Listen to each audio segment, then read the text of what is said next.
What's up, guys? Welcome back to Gills and Skills. Hey, today we're going to do a walk around on the Bush Hog TDC1200 all flex mower. Let's check it out. All right, we'll start off here at the front of the mower. First thing you'll notice is a simple clevis style hitch. It's a welded hitch, bolted in place. We have the safety chain, drive shaft. One thing that's relatively not nice looking on this thing, in my opinion, is the plug harness. It's just raw wire going into there. Cheap wire loom. It's even been shipped to the dealer pinched right here. It's a lot of extra wiring. A whole lot of extra wiring. It's even wrapped around here several times. Really not ready to use out of the box. Got the single hydraulic hose here for fold. Does not appear to be anywhere on the tongue of this unit to store this hose to keep it up out of the dirt.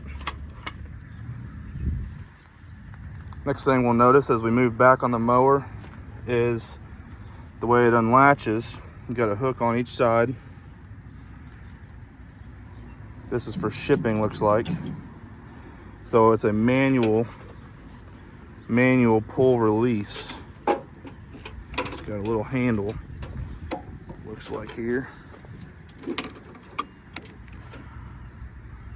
Simple. Operator's manual container. And the height adjustment has these pins on it. Look easy enough to operate. But you have to get that from Bush Hog or Bevco.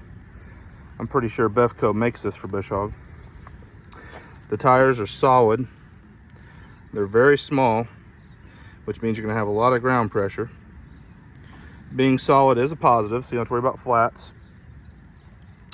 Look at the deck design. You got a bolted on front roller.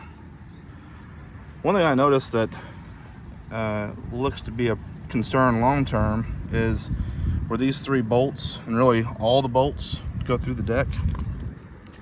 On the bottom side, there's simply a bolt that's been welded in place. Everywhere you look on the bottom side. The leading edge of the deck is simply rolled under. It's not backed or reinforced by anything. Now on the deck design, if you look at the center spindle, it's mounted forward. On a rear discharge mower, you're always going to get better discharge by having that center spindle in the back, the side ones up front. So I would imagine this thing does not cut all that great. The other thing I noticed was, like I said, where these are bolted through the deck, it's just welded on from the bottom side. And the way this is actually built is not very strong. If you look at the underside of it, it's welded inside like this, but this does not look to be very robust for any kind of commercial mowing. You have transport lights. Again, when we look at the wiring harness, pretty primitive. This is just, you know, flopping around, held in place by cheap little zip ties. Hoses are going through a tight spot right there.